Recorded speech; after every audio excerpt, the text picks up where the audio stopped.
गौरवपुर गांव में एक आदमी रहता था जिसका नाम अमन था। अमन अपने दो बेटों के साथ रहता था जिनके नाम सोनू और मोनू थे। अमन की पत्नी का देहांत कुछ दिन पहले ही हुआ था, जिसकी वजह से सोनू और मोनू बहुत उदास रहते। बेटा सोनू मोनू, ये लो खाना खा लो। उदास मत हो, तुम्हारी माँ क्या सोच रही होगी कि मैंने तुम दोनों का बिल्कुल भी ध्यान नहीं रखा। नहीं पिताजी, हमें भूख नहीं। देखो बेटा, तुम दोनों ने सुबह से कुछ नहीं खाया, थोड़ा सा तो खा लो। तुम दोनों की ऐसी हालत देखकर तुम्हारी माँ कितनी उदास हो गई होगी। अमन सोनू मोनू की ऐसी हालत देखकर बहुत परेशान रहता, मगर वो बेचारा कर भी क्या सकता था। एक दिन सोनू मोनू की तबीयत खराब हो जाती है तो गांव वाले अमन से कहते हैं, अमन, तुम्हारे बच्चों को माँ की बहुत कमी महसूस हो रही है। क्यों ना तुम एक अच्छी सी लड़की देखकर शादी कर लो। वैसे भी तुम्हारी उम्र ही क्या हुई है। हाँ अमन, तुम कहो तो हम तुम्हारे लिए एक संस्कारी लड़की तलाश करें। नहीं, मुझे शादी नहीं करनी है।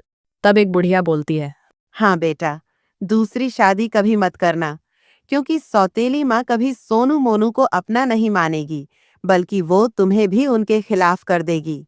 मगर गांव वाले जबरदस्ती अमन की शादी रानी नाम की एक लड़की से कर देते हैं। शादी के बाद रानी सोनू और मोनू के साथ बहुत बुरा बर्ताव करती, मगर अमन के सामने उनसे प्यार का दिखावा करती। जब अमन चला जाता तो उन्हें मारती और उन्हें सही से खाना भी न देती और उन्हें धमकाती। अगर तुम दोनों अपने बाप को कुछ बताने की कोशिश की तो मैं तुम दोनों के टुकड़े टुकड़े कर दूंगी। कुछ दिन ऐसे ही चलता रहा। फिर एक दिन अचानक अमन को कुछ काम से गांव के बाहर जाना पड़ा। रानी, तुम बच्चों का अच्छी से ध्यान रखना, मैं कल तक वापस आ जाऊंगा। ठीक है, मैं इन दोनों का खूब ख्याल रखूंगी। आप बेफिक्र होकर जाइए, यहाँ की चिंता बिल्कुल मत करिए। बच्चों, माँ को ज्यादा परेशान मत करना, अच्छे से रहना। पिताजी, हम भी आपके साथ चलेंगे। नहीं बेटा, तुम दोनों यही रहो माँ के साथ, मैं कल तक तो वापस आ ही जाऊंगा। जब अमन चला जाता है तो रानी एक आदमी को बुलाकर कहती है, इन दोनों को जंगल में छोड़ दो और ध्यान रहे किसी को पता न चले। बेटा सोनू मोनू, आओ, मैं तुम्हें तुम्हारी सगी माँ के पास ले चलता। वो तुम्हारी सौतेली माँ तुम दोनों को बहुत परेशान करती है ना। फिर वो दोनों उस आदमी के साथ चले जाते हैं और वो आदमी उन दोनों को जंगल में ले जाकर कहता है, बेटा तुम दोनों यहीं खड़े रहो, तुम्हारी माँ यहीं आएंगी। और वो आदमी चला जाता है। कुछ देर इंतजार करने के बाद सोनू मोनू घबरा जाते हैं और इधर उधर रास्ता ढूंढने लगते हैं। कुछ देर इधर उधर भटकने के बाद वो दोनों अपने पिता के पास पहुंच जाते हैं। सोनू मोनू, तुम दोनों यहाँ क्या कर रहे हो और माँ कहाँ है?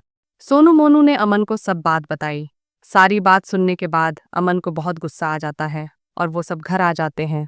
रानी, ये क्या किया तुमने मेरे बच्चों के साथ? मैंने तुमसे शादी सिर्फ अपने बच्चों का ध्यान रखने के लिए की थी और तुमने इन्हीं दोनों के साथ ऐसा किया। निकल जाओ अभी मेरे घर से, वरना मैं तुम्हारी जान ले लूंगा। फिर रानी हमेशा हमेशा के लिए चली जाती है और अमन अकेले ही अपने दोनों बच्चों का पालन पोषण करता है